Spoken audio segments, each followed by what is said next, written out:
Hello, my name is Elijah Ramos, and today I will be going over math for 5th and 6th grades, ages 10 through 12. For 5th grade, I will be going over adding fractions, and for 6th grade, I will be going over factoring. Alright, welcome back everybody. For today's lesson, we will be subtracting fractions with like denominators. So, subtracting fractions with like denominators is just like adding fractions with like denominators. So, all we have to do is subtract the numerators. The denominators do not change. So, for the first one, we bring over the denominator 15 over 14 minus 13 is 1. So our final answer is 1 over 15. For the second one, we have 6 over 9 minus 5 over 9. So first, we bring over the 9. Since we don't subtract denominators, we only subtract the numerators. So 6 minus 5 gives us 1. For the next one, we have 100 as our denominator, so 95 over 100 minus 36 over 100. So first, we need to bring over our denominators, 100 over, and we subtract our numerators, 95 minus 36, which gives us 59. And it cannot be reduced anymore, so that would be our final answer, 59 over 100. For our next one, we have 7 over 11 minus 4 over 11. So we bring our denominator over 11 over 7 minus 4, which gives us 3. And that's our final answer, 3 over 11. For our next one, we have 30 over 50 minus 22 over 50. So we bring over our denominators, 50, and then we subtract our numerators, 30 minus 22.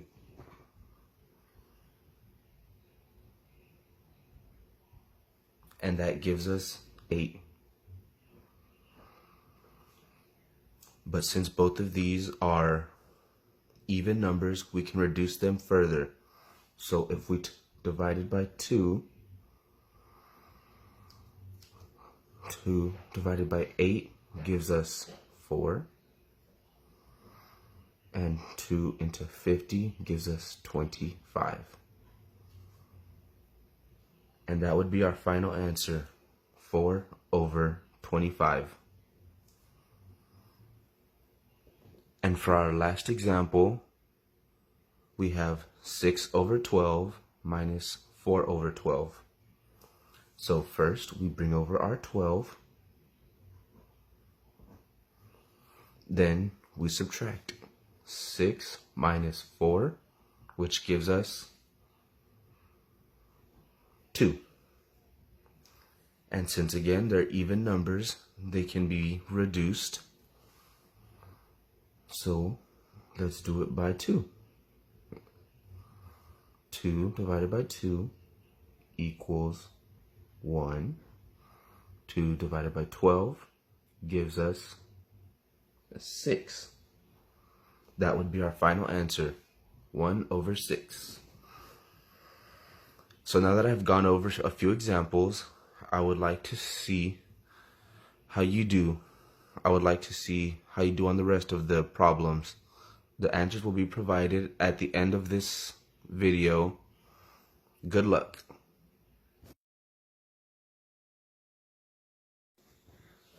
Hey, welcome back guys. Today we're going to be talking about least common multiples of two numbers. So to find the least common multiple, as it says in the name, we're going to find the lowest number that both numbers can multiply to. So for example, I've already done the first two.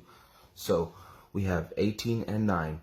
18 can be multiplied by itself and 1, so it gives you 18 times 1 gives you 18.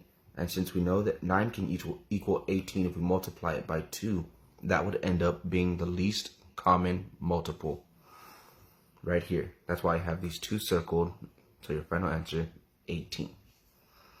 For the second one, we had to multiply a lot bigger numbers more times.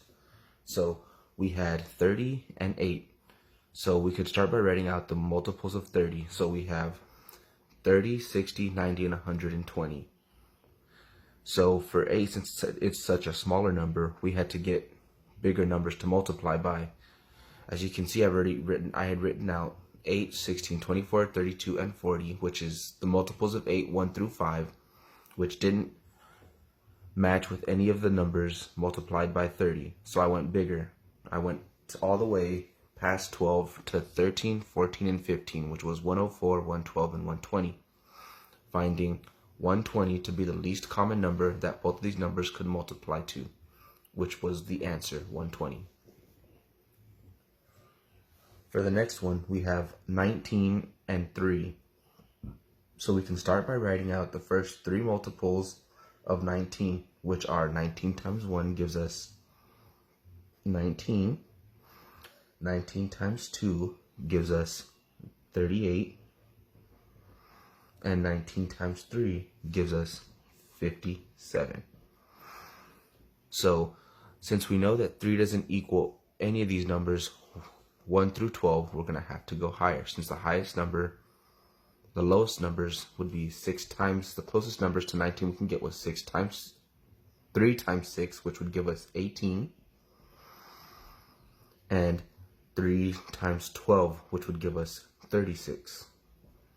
So we have to go higher than 12. So let's try 13. 3 times 13 would give us 39, but it's nowhere near 57. So let's try the number 17. So 17 times 3 would give us 51. So we're getting closer to 57. So let's see, 18 times 3 would give us 54. Still not there though. So let's try 19 times 3, which would give us 57. So 57 would be our least common multiple, since that's the lowest number each of these numbers can equal to.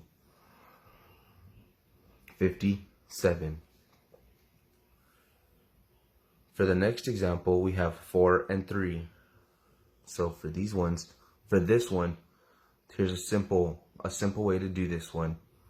Instead of writing out all the multiples, we can just multiply them together by each other. So we would multiply 4 times 3, or 3 times 4, since it's the same multiplication problem. So 4 times 3 gives us what? 12. And we know that 4 times 3 is 12, and 3 times 4 is 12, and that would be the least common multiple of these two numbers. For the next one, we have 6 and 28. So we know that 6 cannot go into 28. So let's write some multiples for 28 down. So let's see, 28 times 1 would give us 28. 28 times 2 would give us 56. And 28 times 3 would give us 84.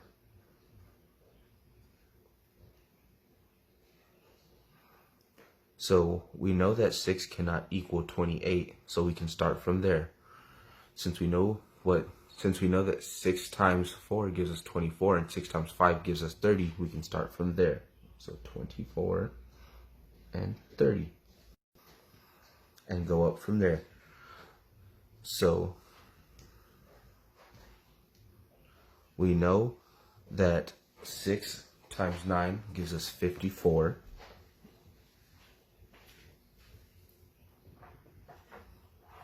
But that's not equal to 56, so we have to keep going higher. So we need to find a number that 6 can equal to 84.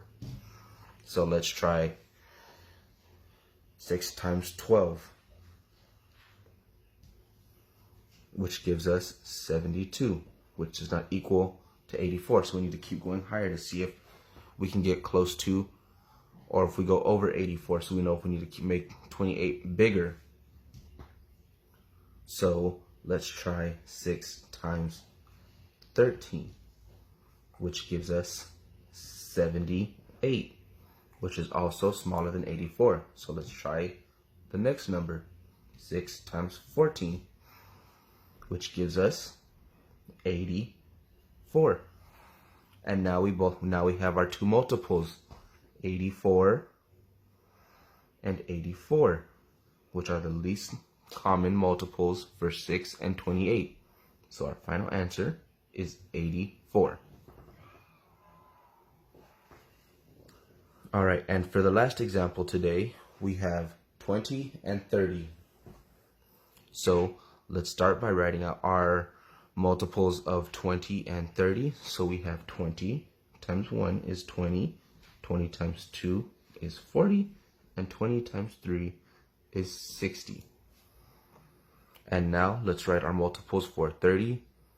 30 times 1 is 30, and 30 times 2 is 60. And as you can see, we have our two multiples for each one.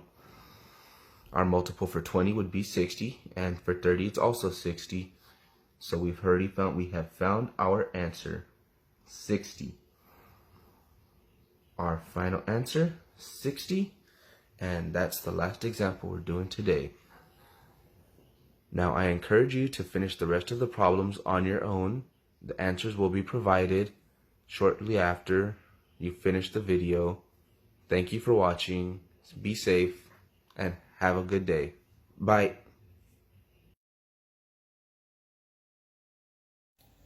Thank you for watching this video once again, and don't forget to like and share this video with your family and friends, and to comment down below on what you'd like me to cover in future videos.